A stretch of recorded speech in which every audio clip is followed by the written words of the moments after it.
Choco Mucho's 5-game losing skid at the PVL Season 3 Open Conference is finally over, while the Petro Gazz Angels make it 5 wins in a row after coming off an international tournament in Taiwan. To tell us more about the weekend matches in the PVL, we bring back Noringo and Sinjin Reyes. I have to come up with a hashtag for the two of you already. Yeah. Kasi lagi kayo sabay na pumunta dito sa The Score. And in the weekend, sabay din kami. Sabay din kayo nag-cover. Yes, I saw that. But no one's complaining. Okay yun.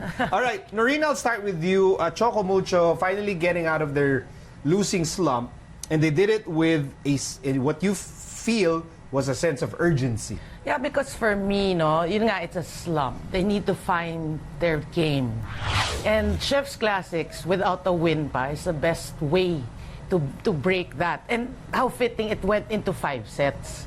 So the people that are left playing, talking about without Madayag, Bea played really short time towards the 3rd set. No? They really needed to win.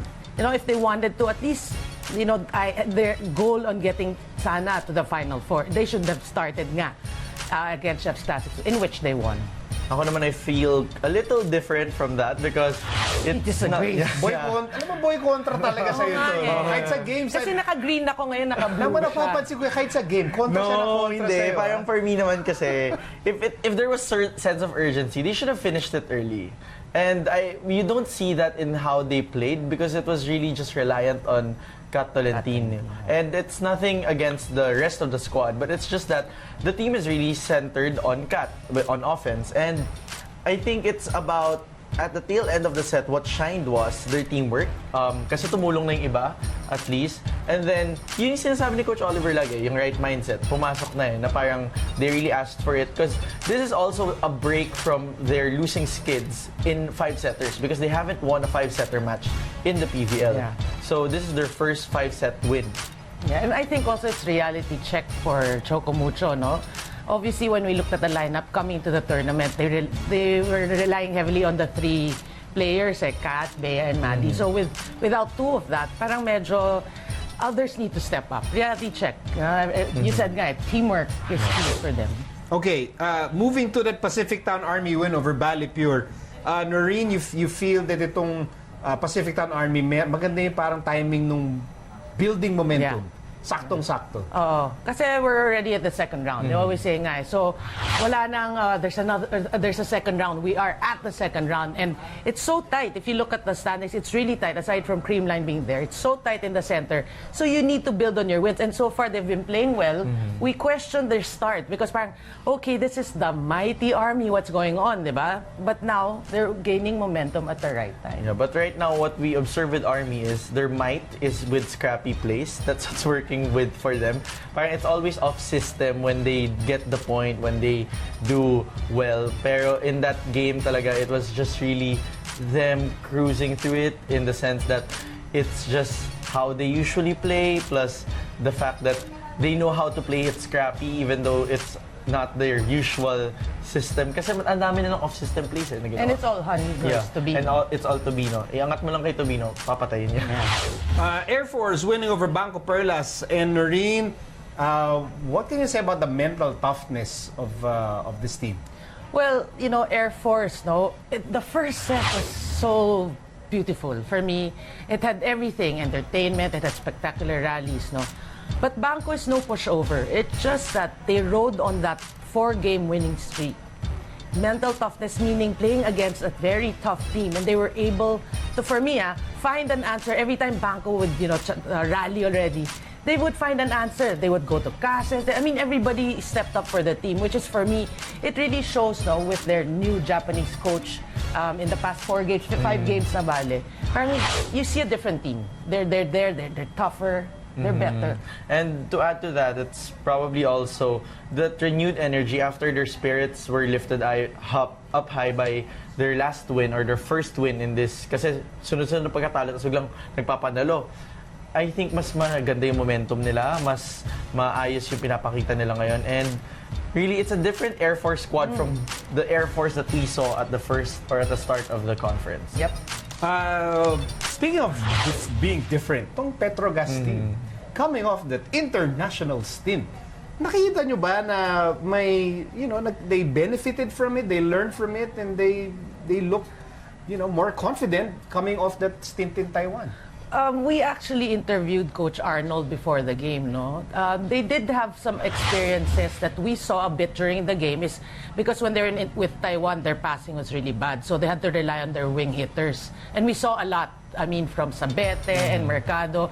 Everybody were just trying to step up. But there was also, for me, that fatigue factor, na they have to go over, which, I don't know, Sinjin has something to say.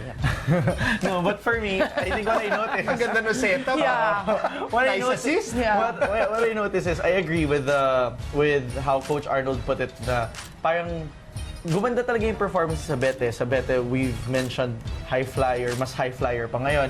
Si Paneng, grabe yung mga salo niya pag off-system, pag hindi na set ng maayos, biglang naitatawid pa nila. So, marami silang adjustment, marami silang ad-lib. But, I think everything else was just the typical Petro Gazz that we know. As in, when they left, where they left off, they just came back and just played how they usually play. Nothing unusual aside from how the wings improved. So, that's probably one thing that I could note with the Angels. Let's take a quick look at the team standings before we end this conversation. So Creamline's still on top, and I can count 4 teams with 6 wins. That's a lot of teams at dikit-dikit, Noreen. Yeah, that's what you're saying. It's we're towards the end of the middle to end of the second round na. So every win counts because it's so tight in the center. And Petro Gazz, mind you, 6 wins, but they have lots of games ahead na. I'm sure sabay, sunod-sunod, Sunod-sunod na. So they will be tested, yung fatigue factor nga. But yun na nga, yeah, it's going to be interesting. Who's going to be the final 4? Several teams with 6 wins per, right? After that, there's Air Force pa with 5.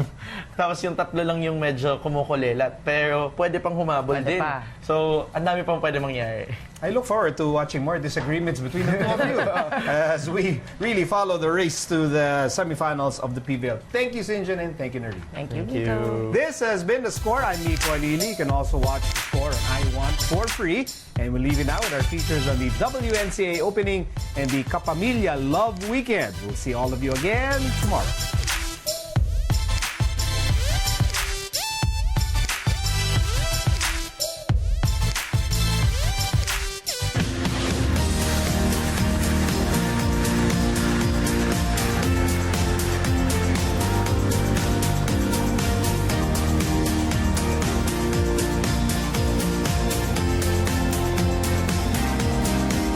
Here at the opening of WNCAA's 50th anniversary with this year's theme, Destined for Greatness. And you know what's so special about this event is that all of the schools, help each other, to hold this event.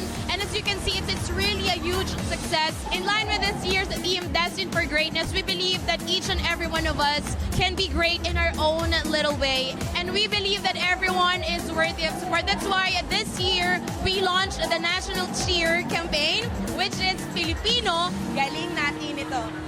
Filipino, Filipino, galing natin ito. Filipino, Filipino, galing natin ito. The objective of this campaign is that, to cheer every Filipino that is worthy of support. And that's why we're here at the 50th anniversary of WNCAA, because we want to start with the young generation. And always remember, Filipino, Filipino, galing natin ito.